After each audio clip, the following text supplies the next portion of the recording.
इस मन की ऐसी चाल है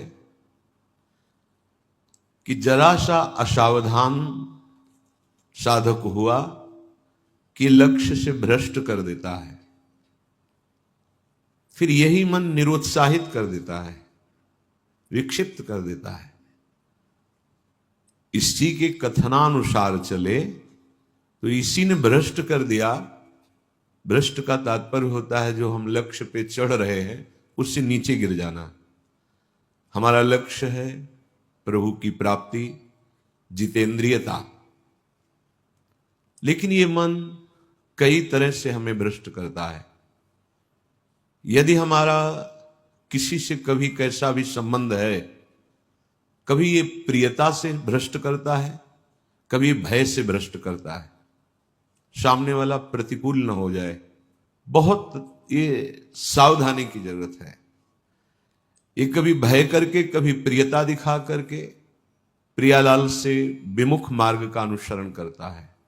फिर ये इतना जलाता है, इसी ने भ्रष्ट किया, इसी ने मार्ग से गिराया, और यही इतना जलाता है कि फिर निरुत्साहित कर देता है, भगवत मार्ग में चलने लायक नहीं रखता है। बहुत कृपा पात्र और सुजान उपासक वही है जो इस दुष्ट की दुष्टता को पहचानता रहे। बाहर कोई शत्रु नहीं है, बाहर कोई हमारा कुछ नहीं बिगाड़ सकता। हमारा बिगाड़ने के लिए पर्याप्त है हमारा मन।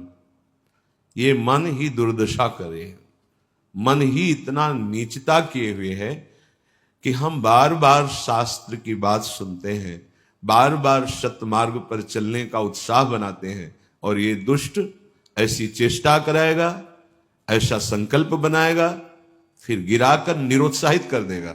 जहां रति कर रहा है मन वहीं लगा देता है। निराश नहीं होना, इसकी चाल को पकड़ो। ये दो प्रकार से फंसाता है, प्रियता और भय से। बहुत मनन की हुई बात है। भयभीत तो होना मत, क्योंकि निश्चय कर लो कि मरना है। इससे ज्यादा भय क्या दे सकता है? हमारी इज्जत श्यामा श्याम है, इससे भी भयभीत मत हो। अगर गलती हो रही है सुधार करो, गलती हो गई है प्रभु अहम त्वाम सर्व पापेभ्यो मोक्षयिष्यामि मां शुचः। आपको कमजोर होने की जरूरत नहीं है। बहुत ध्यान से सुनना, आपको कमजोर होने की जरूरत नहीं है। प्रमाद स्थिति में हमसे गलती हो गई, हम उस गलती को दोबारा ना करें। और ध्यान दीजिए, वो गलती कराने वाला आपका मन है। जब आप आनंदित होंगे, जब आप उत्साहित होंगे, तब ये फंसाएगा। इसकी चाल है। इसीलिए उदासीन अति रही गोसाई। जो उदासीन रहता है उसकी नजर अपने मन पे रहती है, और जरा सी भी उन्मत्तता आई कि फिर मन जो है वो ऐसी जगह फंसाता है। इसलिए बचो। इस दुष्ट की चाल बहुत विचित्र है, और जहां ये पवित्र हो जाता है तो यही भगवत स्वरूप हो जाता है। इसके लिए निश्चय करना पड़ेगा। प्राण चाहे चले जाएं, अब हम न प्रियतावश न भयवश गलत नहीं करेंगे।